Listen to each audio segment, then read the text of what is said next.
Queridos hermanos, en nuestro Señor Jesucristo, la primera lectura que fue tomada del libro del Deuteronomio. Deuteronomio significa segunda ley, es el quinto libro de la Sagrada Escritura y significa segunda ley, ¿no? Porque digamos que la primera ley está escrita en los otros 4 libros, ¿no? Pero luego hubo una segunda ley, un quinto libro en el que se inscribía y se conservaba todas las normas del pueblo de Israel. A todo ese conjunto de libros, los 5 primeros libros de la Biblia, se les llama Torá, ¿no? La Torá, ¿no? O también el Pentateuco. Y entonces se ha tomado una breve lectura que dice algo muy importante el día de hoy, ¿no? Y es que Dios quiere que el pueblo tenga ley, ¿no? Quiere que tenga normas. A veces uno piensa y dice las leyes, ¿no? Las normas. Inclusive se ha hecho muy famoso el símbolo de la anarquía, ¿no? Esta típica A que suelen estar en muchas camisetas, gorras, ¿no? Y que a veces la llevamos y no sabemos qué es. Pues la A de anarquía es justamente el hecho de querer liberarse supuestamente de toda regla, de toda ley. Somos como libres, completamente libres, ¿no? Y por ahí salen estas frases como paz y amor, ¿no? Y así hace así, ¿no?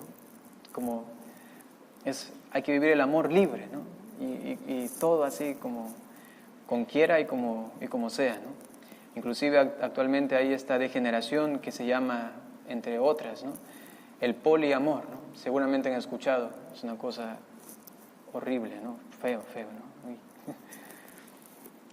Bueno, la ley a veces nosotros la consideramos como algo tan exterior y tan pesada, ¿no?, que a veces como que no nos cae muy bien. Es como una persona que nos hace mala cara, ¿no? Constantemente. Esa es la ley, ¿no?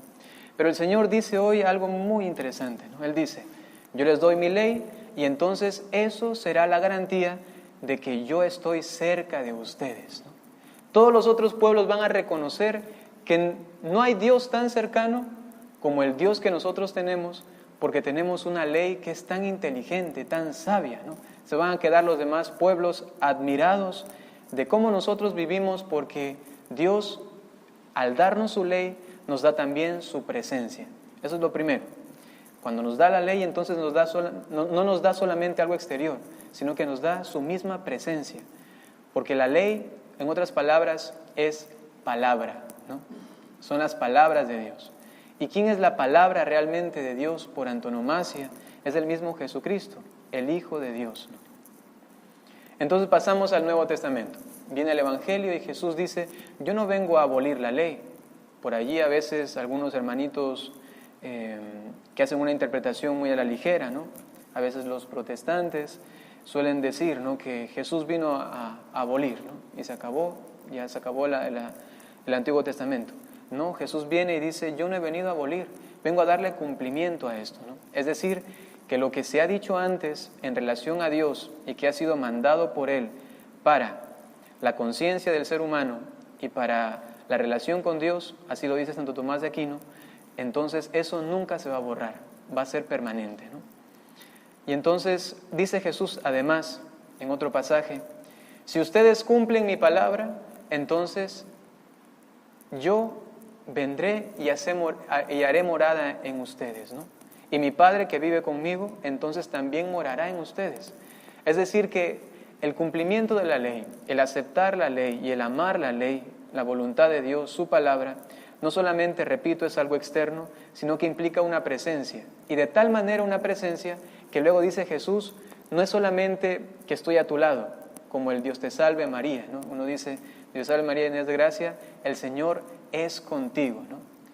No solamente está contigo como si estuviera a tu lado, sino que es contigo. O sea, ¿se entiende esto, no? ¿no? Está como unificado en la misma persona. Y asimismo uno puede decir, cuando uno cumple la palabra de Dios, la ama, entonces uno es con Dios. Dios mora realmente en nosotros. Luego Él dice: este pueblo me honra con sus labios, pero su corazón está lejos de mí. ¿Qué significa esto?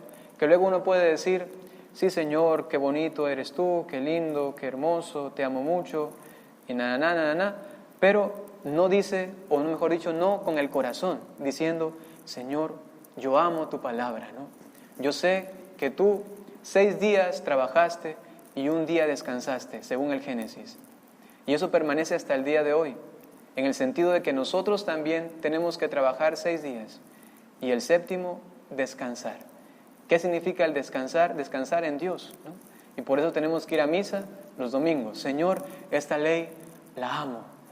Amo tu ley, Señor. Ir a misa todos los domingos, por ejemplo, ¿no? Amo tu ley, confesarme, Señor.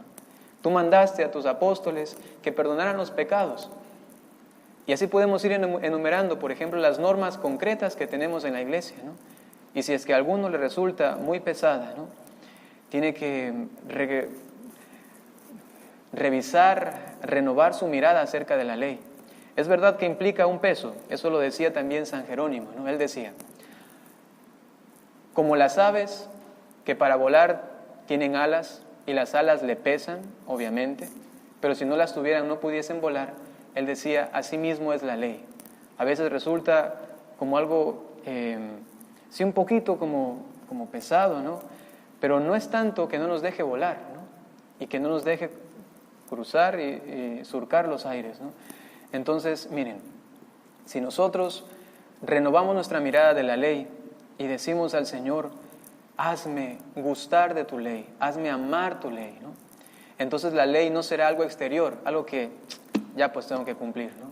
Sino que, como decía el profeta, cuando yo escuchaba tus palabras, las devoraba. Tus palabras, Señor, son mi delicia, ¿no? Qué bonito que los cristianos en un momento, como en un grito unánime que se prolongue en un eco durante toda la historia de la humanidad, diga, Señor, yo amo tu palabra, ¿no? Señor, yo la deseo, es mi delicia, ¿no? Qué bonito fuese eso, que comience por lo menos en esa institución, que comience por ahora aquí durante esa Santa Misa y que luego se prolongue, repito, este deseo, este amor y este afecto a la ley para que no sea una carga brusca y paralizante a veces, sino más bien sea algo que nos da tanta libertad, cual ave poder volar. Que así sea.